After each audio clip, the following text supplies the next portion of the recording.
Praise the Lord. जय मसीह की साथियों, मैं संजय मौर्य आज आपको इंकरेज करना चाहता हूं कुछ वचनों के माध्यम से।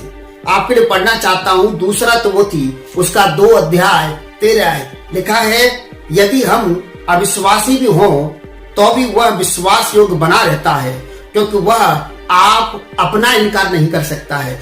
परमेश्वर हर समय और हमेशा विश्वास योग्य बने रहते हैं। हम इंसान कई बार गिर जाते हैं, कई बार मुकर जाते हैं, कई बार रास्ते से हट जाते हैं। हम इंसान अविश्वासी हो सकते हैं परमेश्वर के प्रति, लेकिन परमेश्वर हमारे प्रति हमेशा विश्वास योग्य बना रहता है। मनुष्य का स्वभाव है, वो गिरता है, उठता है, मुकर जाता है, हाँ करता है, ना करता है, लेकिन परमेश्वर अपने स्वभाव का इनकार नहीं कर सकते। उसका स्वभाव जो विलंब से क्रोध करने वाला है, उसका स्वभाव जो अनुग्रहकारी है, उसका स्वभाव जो प्रेमी स्वभाव है, वो उसमें बदलाव नहीं ला सकता है। वो उसमें बदलाव नहीं लाता है। वो हमेशा एक सा बना रहता है। उसका प्रेम हमेशा एक सा बना रहता है। कई बार हम और आप गिर जाते हैं आत्मिक जीवन में। आत्मिक जीवन हमेशा किसी का समान नहीं होता है। हमारे आत्मिक जीवन में उतार चढ़ाव आते हैं। कई बार हो सकता है आप बाइबल नहीं पढ़ पाए होंगे, कई बार ये हो सकता है कि आपने प्रार्थना नहीं की होगी। हम कई बार उसके रास्ते से हट जाते हैं, तभी वो इंतजार करता रहता है और उतनी मोहब्बत करता है जिस दिन आपने दुआ की थी, उस दिन भी उतनी मोहब्बत करता है जिस दिन आप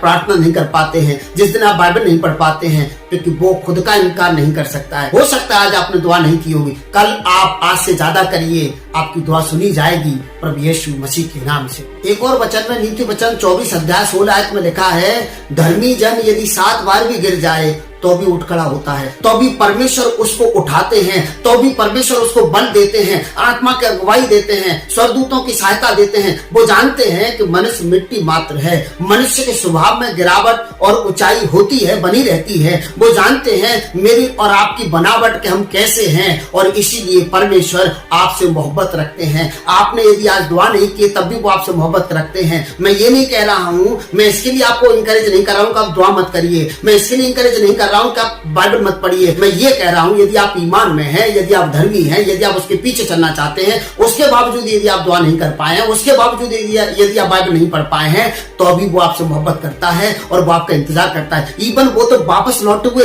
विश्वासियों से भी मोहब्बत करता है, और उतनी मोहब्बत करता है जितनी वो पहले करता था जब वो ईमान में थे। आपके लिए, आपके इंकरेजमेंट के लिए एक और वचन पढ़ना चाहता हूं। लिखा है इफिसियों की किताब 2 अध्याय 28 में, क्योंकि विश्वास के द्वारा अनुग्रह ही से तुम्हारा उद्धार हुआ है, यह तुम्हारी ओर से नहीं वरन परमेश्वर का दान है। परमेश्वर का दान है उद्धार। उद्धार को कोई कमा नहीं सकता है, उद्धार को कोई खरीद नहीं सकता है। उद्धार हमारा ईश्वर के अनुग्रह से हुआ है। हम भले कामों की वजह से, ज्यादा प्रार्थनाओं की वजह से, ज्यादा दान दे करके उद्धार को प्राप्त नहीं कर सकते, खरीद नहीं सकते हैं। इसका कारण एक ही है, क्योंकि यीशु ने कहा है लूका की इंजील उसका 17 अध्याय 10 में, यदि तुमने बेही काम किए हैं जिनकी तुम्हें आज्ञा दी गई थी, तो अपने आप से कहो कि हम निकम्मे दास हैं। परमेश्वर वचन कहता है यदि आपने उतने काम किए हैं जितने करने के लिए कहा गया है, तो अपने आप से कहो कि हम निकम्मे दास हैं। ईश्वर का वचन तो हमें तब भी निकम्मा कहता है जब हम उतने ही काम करते हैं जितने करने की कहा गया है। तो कल्पना करिए, हम तो उतनी प्रार्थना नहीं कर पा रहे हैं जितनी करनी चाहिए, हम तो उतनी बाइबल नहीं पढ़ पा रहे जितना हमें पढ़ना चाहिए, हम तो उतना सुसमाचार का प्रचार नहीं कर पा रहे जितना हमें प्रचार करना चाहिए। इस प्रकार से तो हम निकम्मे ही हैं, और निकम्मे लोगों का उद्धार नहीं हो सकता है। इसलिए उद्धार परमेश्वर का दान है, अनुग्रह से है, खुदा के अनुग्रह से है। हम उसको कमा नहीं सकते, हम उसको प्राप्त नहीं कर सकते। हम इंसान हैं, हमसे गलतियां हो जाती हैं, लेकिन खुदा विश्वास योग्य है, वो प्रेमी परमेश्वर है और वो दया करेंगे प्रभु यीशु मसीह के नाम से। यदि आपसे कोई गुनाह हो गया है, यदि आप खुदा के रास्ते से हट गए हैं, यदि आपने कुछ समय से प्रार्थना करना बंद कर दिया है, यदि आपने कुछ समय से बाइबल पढ़ना बंद कर दिया है, हो सकता है कुछ महीने या कुछ दिनों से आप चर्च नहीं जा रहे हैं, फिर भी खुदा आपसे मोहब्बत करते हैं। आप उठ खड़े हो जाइए, आप फिर से तैयार हो जाइए। याद करिए उड़ाऊ पुत्र को, वो अपने पिता के घर को छोड़ के चला गया, उसके जीवन में बहुत गिरावट आ गई। निसंदेह वे लोग जो खुदा को छोड़ देते हैं, वे लोग जो खुदा के रास्ते से हट जाते हैं, उनके जीवन में गिरावट आती है, वो परेशानी फंस जाते हैं। लेकिन खुदा फिर भी उनसे उतनी मोहब्बत करते हैं जितनी कि वो पहले करते थे।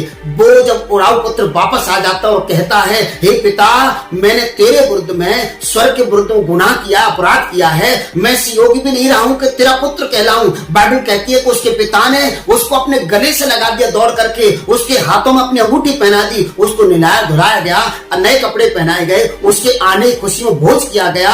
इवन ये कहा कि मेरा पुत्र जो मर गया था फिर से जी उठा है, वो जो खो गया था वो फिर से मिल गया है। साथियों, खुदा आपसे मोहब्बत करते हैं। यदि आप गुनहगार हो गए हैं, यदि आप रास्ते से हट गए हैं, यदि आपने प्रार्थना करना बंद कर दिया है, यदि आपने बाइबल पढ़ना बंद कर दिया है, खुदा आपसे फिर भी मोहब्बत कर रहे हैं। खुदा आपको आपका इंतजार कर रहे हैं। आप फिर से खड़े हो जाइए। आप फिर से, लोग आपको गुनहगार कह सकते हैं, आप अपने आप को भी गुनहगार मान सकते हैं। हाँ, आप गुनहगार हैं भी यदि आप चर्च नहीं जाते हैं, यदि आप बाइबल नहीं पढ़ते हैं, यदि आप प्रार्थना नहीं करते, आप गुनहगार ही हैं। आप ईश्वर के रास्ते से हट गए हैं, आपने ईश्वर का इनकार कर दिया है, लेकिन फिर भी वो आपसे प्यार करते हैं। वो फिर भी आपका इंतजार करते हैं, क्योंकि वे अपने आप का इनकार नहीं कर सकते। मनुष्य हो सकता अविश्वासी हो जाए, परमेश्वर फिर भी विश्वास योग्य बना रहता है, प्रभु यीशु मसीह के नाम से। मलाकी की किताब लिखा 3:6 में, क्योंकि मैं यहोवा बदलता नहीं, इसी कारण हे याकूब की संतान तुम नाश नहीं हुए।